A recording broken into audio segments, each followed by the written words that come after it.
Hello, this is Mindtrek Open again, and now I'm talking to a very impressive woman, Heleen. She's a doctor and a researcher of clinical psychology, and she's a true innovator in the field of e-health. Could you elaborate what this e-health actually means a bit? Yes, I can do so.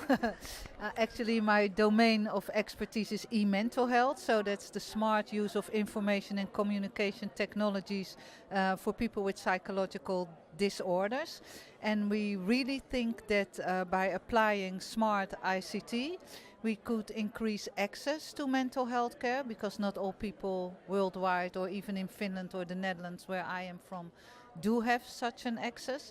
And I also think that the smart use of ICT technologies can improve the effects of either prevention or actually treatments. And I think also we can engage citizens, healthy citizens and patients more with adhering to their treatment if we make smart use of information and communication technologies. Yes.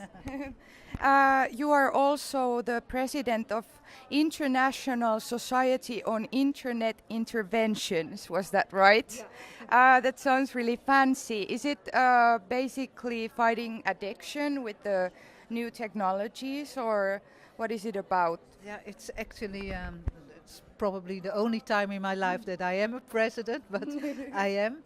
It's actually a society where all researchers in mental health, but also behavioral health, are working together to improve psychological and behavioral treatments and improve healthy lifestyles and chronic diseases and lifestyle related behaviors. So it's a global initiative, and through that initiative we want to improve mental health.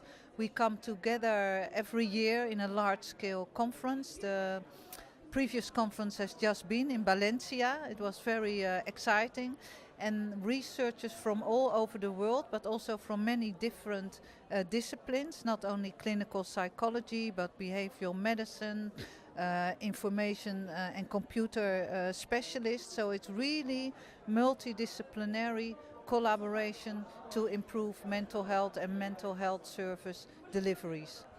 And I think more media people like you should come. Okay. I'm gonna check this. Great.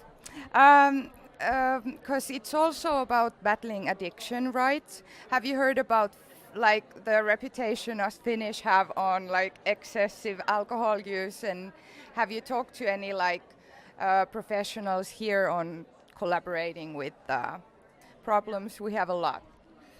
Uh, I think like other EU countries, Finland is not an exception as such, but actually my earliest work in the domain of e-mental health was with a prevention expert from Helsinki, Teuvo Peltonimi. I hope I pronounce his name correct. Yeah. And he has done already over the last 15 years, or at the start of 2000, tremendous good work in the area of making smart use of ICT for preventing and treating alcohol misuse, not only in Finland but also in Europe. And we are continuing our collaboration with other scientists as well in the substance abuse field. And I really think not only for common mental disorders, but providing low threshold access to preventative interventions in the area of substance use can make a huge difference.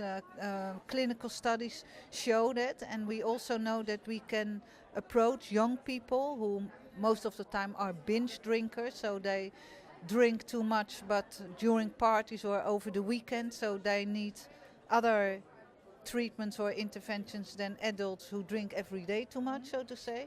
But I really think if we provide low threshold interventions for people who drink too much in a non-stigmatized and anonymous way, we can really decrease the prevalence of problem drinking, which is actually quite an important danger and risk for health and health deterioration. Yes, I know some of that binge drinking myself. You have also published studies about utilizing games as the way to promote better health, and you've also made a game or been a part of making City Girls, was it? At least, yeah, that's what I could find from find from internet. My personal experience on gaming is that it's really making you passive and making you want to sit on a couch and drink Coca-Cola and eating pizza. So how do you get like games to prevent or making people more active? Isn't that like a paradox, some sort? It's a good question. It could be, but that's not our aim. So that's why we call our games serious games. So we actually include our knowledge about how to treat people with psychological or substance abuse problems. So we take the most important strategies from gaming. So for example, improving intrinsic motivation to game. We try to translate it that in such a way that people are intrinsically motivated to follow their psychological therapy, because if they increase their motivation, we know that the outcomes will be better. So and what an also important component of those games is that we learn not only people to play the game, but also to learn what they have to bring what they have learned in the game towards their natural environment and bring it back. But we should be very careful to make our games not too attractive that people get addicted to gaming. That there is a good point in that. Yes. And the last question, do you play any games yourself, or do you have any good examples on games that are good for health or mental health that are available in the market, like to anyone to download now? Yeah, I think that it depends on what type of games you like. So yes, I game myself, but that are all very small, modest games, like for example Russell or Word Feud or Angry Birds is lovely to play. But there are also big games like World of Warcraft. It depends if you play with how I say on the right level. It is really also a kind of relaxation. That has been shown also for elderly people, so not only for the young people.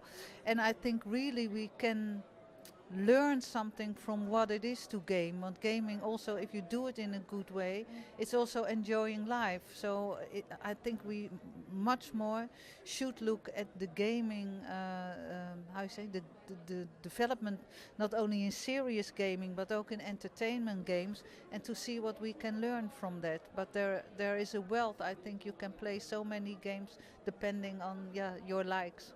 Okay. Thank you so much for Thank this you. interview, and have a nice May day. I do one message? Yes. Because I am here also because I'm so much interested in what's going on in Tampere. And I really think in the field where I am working, the field of clinical psychology and e-psychology, that we need to learn much more from students and experts in media studies, because developing those new therapies and making use of smartphone and games, you cannot let that do by clinical psychologists on their own, or software developers, because they don't have the knowledge about what media, the influence of media. So we really need to go for multidisciplinary collaboration.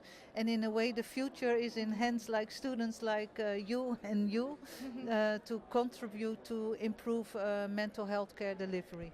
Thank you so much. Thank you. Okay. Thank you.